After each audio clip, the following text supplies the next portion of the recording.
Celebração da palavra hoje, irmãos, também é a celebração da ceia do Senhor. Mas antes de começarmos esta parte do nosso culto, lembrar que no próximo sábado, às 9 horas da manhã, nós vamos ter aqui em nossa igreja um encontro de pais, com os pais e mães de adolescentes e jovens da nossa igreja, para discutirmos o tema família e os desafios a serem enfrentados. Simpatia, a beleza da bondade e a feiura da maldade. Sábado que vem, 9 horas, para os pais e mães dos nossos adolescentes e jovens, a professora Rutileia estará trazendo a palavra dentro deste tema.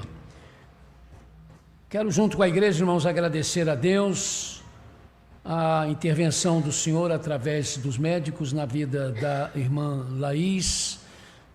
Laís foi membro da nossa igreja por um bom tempo, vez por outra volta aqui, às vezes para pregar, continua muito ligada à família e também à igreja. Ela é médica psiquiatra e já tem ajudado também alguns irmãos. Ela precisou passar por uma intervenção cirúrgica relativamente delicada, já está em casa e agora vai ser acompanhada no seu tratamento. Soubemos agora pela irmã Lúcia Penido que a irmã Lígia, a sua irmã, precisou ser internada esta tarde no hospital por questão de um mal súbito, Vamos orar por ela, depois tomarmos maiores informações.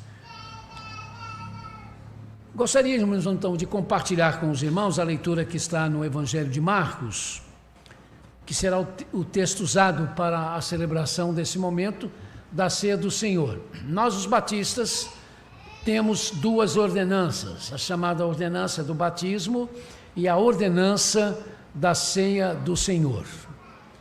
Hoje nós vamos ter a oportunidade de, mais uma vez, obedecermos ao Senhor Jesus e celebrarmos o que chamamos, então, de ceia do Senhor. Vamos, então, refletir alguma coisa sobre isso a partir do texto que está no Evangelho de Marcos, capítulo 14, os versos 22 em diante.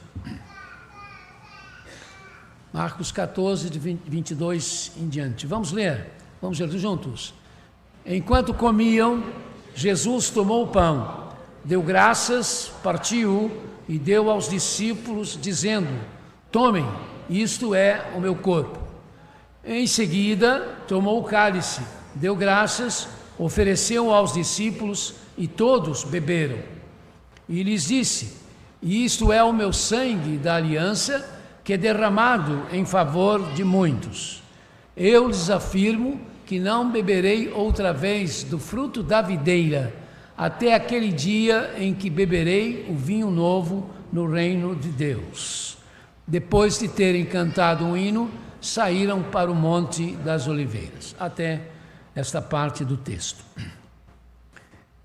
Era a última Páscoa que Jesus celebraria com os seus apóstolos. Sua última noite antes de enfrentar a morte, nesse paradoxo abissal. O Senhor da vida, aquele que diz: eu sou a vida, iria morrer. Verdade, a morte não o prenderia, ele ressuscitaria, mas antes teria de passar como passou pela morte, para não haver dúvidas. Ele sabe o que é ser um ser humano.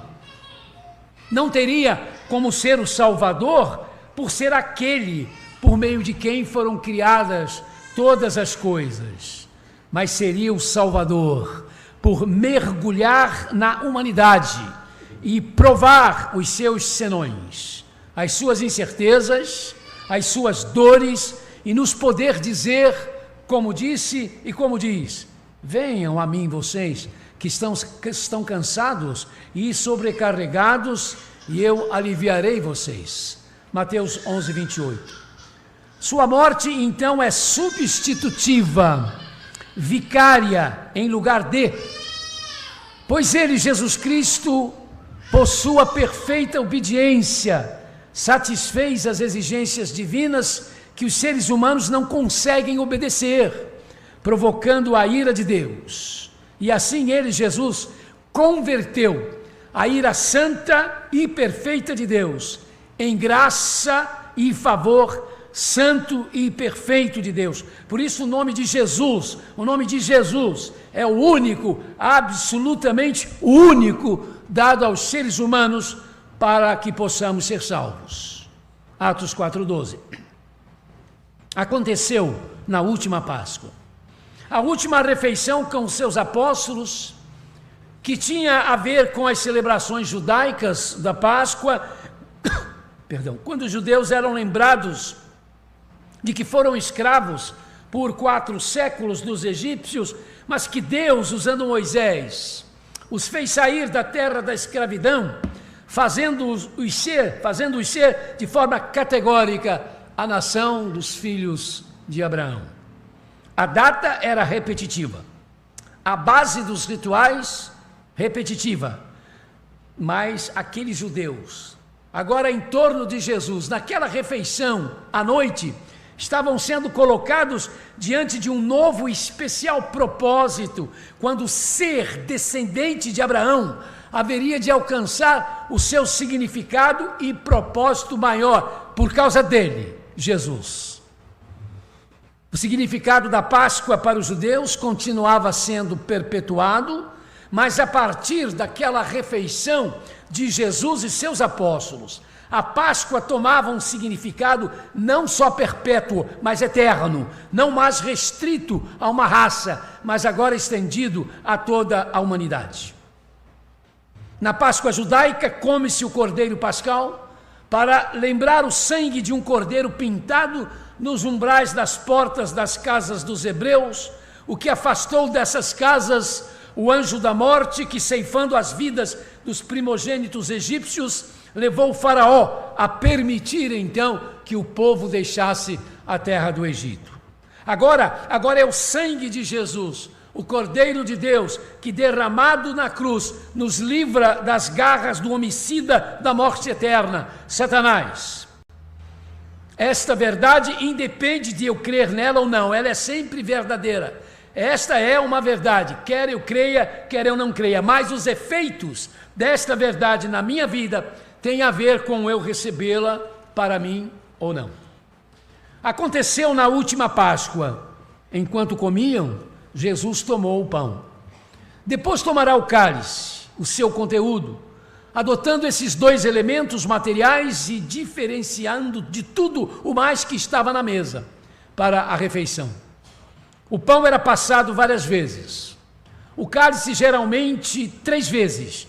Isso era parte do ritual judaico, mas agora nas mãos de Jesus, eles assumirão um significado, um simbolismo além das fronteiras dos fatos humanos. Talvez por isso a tendência de se trocar esse ato profundo, sim, mas ao mesmo tempo simples, conforme o texto bíblico, por refinamentos mais filosóficos do que teológicos, dando-se origem às crenças na transubstanciação e consubstanciação. No primeiro caso, a transubstanciação, crença dos nossos amigos católicos e ortodoxos, ensina-se que o pão e o vinho da ceia se transformam no próprio Cristo, numa espécie de nova encarnação. No segundo caso, a consubstanciação, crença dos irmãos luteranos, ensina que o pão e o vinho permanecem como pão e como vinho, mas Jesus vem para dentro das substâncias, vem para dentro dos elementos. Há segmentos anglicanos que defendem a presença de Cristo nos elementos do pão e do vinho, mas dizem que isso não tem como ser definido. Nem é consubstanciação, nem é transubstanciação, eles não sabem dizer o que é. É algo misterioso que só Deus pode explicar. Mas sabe, conquanto possamos pensar na maneira solene e impressionante que Jesus deve ter usado o pão e o conteúdo do cálice, nós não podemos nos esquecer que o Senhor Jesus estava vivo diante deles, usando o seu corpo enquanto falava, evidenciando que o pão na sua mão não era também o seu corpo. Simbolizava o seu corpo, mas não era o seu corpo. O pão e o seu corpo eram realidades distintas, embora um se deixasse representar pelo outro. O pão e o vinho representavam, simbolizavam, mas não eram o seu corpo. Jesus se dava a esse tipo de representações. Ele se comparou ao pão, à porta, a um pastor de ovelhas, e ele é comparado à pedra base quando é apontado como a base da igreja. O que ele instituiu para os apóstolos e para nós foi a representação do que ele fez para que sejamos salvos. Sua morte na cruz do Calvário por causa dos nossos pecados, por causa dos meus e dos seus pecados. Não é o pão que nós vamos usar que alimenta as nossas almas, mas a palavra de Deus que se fez gente, Jesus Cristo, recebido em nossos corações, é que nos permite mantermos-nos alimentados pela palavra escrita de Deus em nossas vidas. E o pão é o símbolo disto. Verdade, os elementos da ceia do Senhor não são símbolos quaisquer. O pão não é um símbolo qualquer. É o símbolo do corpo de Jesus machucado, crucificado por nossa causa, mas é o símbolo, não é o corpo dele. Da mesma forma, o conteúdo do cálice, Jesus fez questão de chamar o vinho de fruto da videira.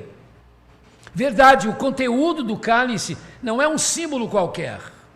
É o símbolo do sangue de Jesus derramado pela purificação dos nossos pecados. No entanto, é o símbolo, não é o sangue dele. Para os hebreus, a Páscoa trazia à memória o pacto de Deus com a nação de Israel. Então aconteceu na última Páscoa. Jesus chamou o que ele estava fazendo de a aliança, ou o testamento, ou o pacto, por meio do seu sangue derramado em favor de muitos. Pacto ou testamento. Em palavras simples, um acordo, através do qual em Jesus Cristo, nós podemos ser partes para sempre, abençoados em Abraão, podemos fazer partes então do novo Israel de Deus, o povo de Deus eterno, formado agora por todas as raças, tribos e nações aqui na terra, reunidos na igreja para o culto a Deus, até estarmos no culto dos novos céus e da nova terra, após a celebração das bodas do Cordeiro. Essa disposição das coisas foi obtida através da obediência e do Evangelho do Senhor Jesus Cristo, alcançando os que o receberam como Senhor e Salvador absoluto, sendo um testamento, porque após a morte de Cristo, em Jesus Cristo vivo, nós nos tornamos herdeiros das bênçãos que o sacrifício de Jesus garante. Como um acordo, como um pacto, ele envolve compromissos, obviamente, por parte de nós, da nossa parte, sermos de Cristo, para vivermos para Deus em Cristo, de nos deixarmos ser moradas do Espírito Santo de Deus por causa de Cristo. É isso que ele nos entregou usando o seu corpo e sangue, a vida e a graça que o seu sangue, que o seu corpo representam. Sabe, na narrativa de Marcos lê-se: enquanto comiam, Jesus tomou o pão, deu graças, partiu e deu aos discípulos, dizendo: tomem, isto é o meu corpo. Em seguida tomou o cálice, deu graças, ofereceu aos discípulos e todos beberam. O novo pacto, a nova aliança, o novo testamento precisa da comunhão para ter sentido. Em seguida deu aos discípulos, dizendo: tomem, isto é o meu corpo. E depois, em seguida, fez o mesmo com o conteúdo do cálice. O efeito imediato nas nossas vidas, quando nós entendemos o sacrifício de Jesus Cristo na cruz do Calvário como a forma única de nos tornarmos filhos e filhas de Deus, no sentido completo da palavra, esse efeito é o perdão e a paz. Nossos pecados são apagados. Nossos pecados são esquecidos na misericórdia de Deus. Por isto a celebração da ceia do Senhor é um momento de comunhão especial. Comunhão especial no sentido de trazer a lembrança outra vez e outra vez, a percepção do significado dos grandes fatos da expiação dos nossos pecados, e também dos nossos deveres como filhos reconciliados por Deus e de Deus, Daí, meus amados irmãos e irmãs, conosco nesta noite, a ceia do Senhor é um chamado à necessidade, é um chamado à coerência da comunhão entre nós, como irmãos e irmãs em Cristo. Nós chamamos esta mesa de a mesa do Senhor, porque nós, ao nos aproximarmos delas, nos aproximamos como irmãos e irmãs em Cristo, como família. Estamos celebrando o mês da família, cantamos sobre a família. E como em Jesus Cristo também nós somos uma família, como é que nós estamos agindo e vivendo como família? A mesa do Senhor tem ao seu redor irmãos e irmãs, membros de uma mesma família, e irmãos e irmãs que de repente não estão se dando bem, irmãos e irmãs que de repente estão irritados, zangados, aborrecidos e mal com o outro. Como é que pode ser assim? Como é que você vai se aproximar da mesa do Senhor como irmão e irmã em Cristo, como a família que somos em Cristo, e permitir que no seu coração isto continue existindo? Examine-se o homem a si mesmo, Paulo fala quando escreve sobre a ceia do Senhor, mas participe. Dê uma olhada, vamos fazer isso, irmãos, vamos dar uma olhada para dentro de nós mesmos e aproveitarmos desta oportunidade de comunhão com Deus, mas de comunhão como irmãos que somos em Cristo Jesus, para dar uma olhada dentro de nós mesmos e ver o que precisa ser consertado. Não é deixar de tomar a ceia como que se autopunindo. Nós não cremos em penitência. Jesus foi toda a nossa penitência na cruz do Calvário. Nós cremos no arrependimento, nós cremos na regeneração, nós cremos na mudança de vida. Então o momento da ceia do Senhor é um chamado a isso. Daí o oráculo de Deus dizer: examine-se cada um a si mesmo, mas participe. Não é vire as costas, vá embora, ou diga vou tomar mês que vem, pelo menos eu fiz isso e aquilo, ou estou fazendo isso e aquilo, mas não estou tomando a ceia. E daí? É a ceia do Senhor que perdoa os seus pecados? Não. É a ceia do Senhor que garante a sua salvação eterna? Não. Quem faz isto é Jesus Cristo. Foi Ele quem perdoou os seus pecados. Ele é a garantia da sua salvação eterna e motivo e razão para a sua mudança de vida todos os dias, porque por causa de Cristo nós devemos ter esse tipo de compromisso conosco mesmo. Hoje eu quero ser melhor do que ontem por causa de Jesus.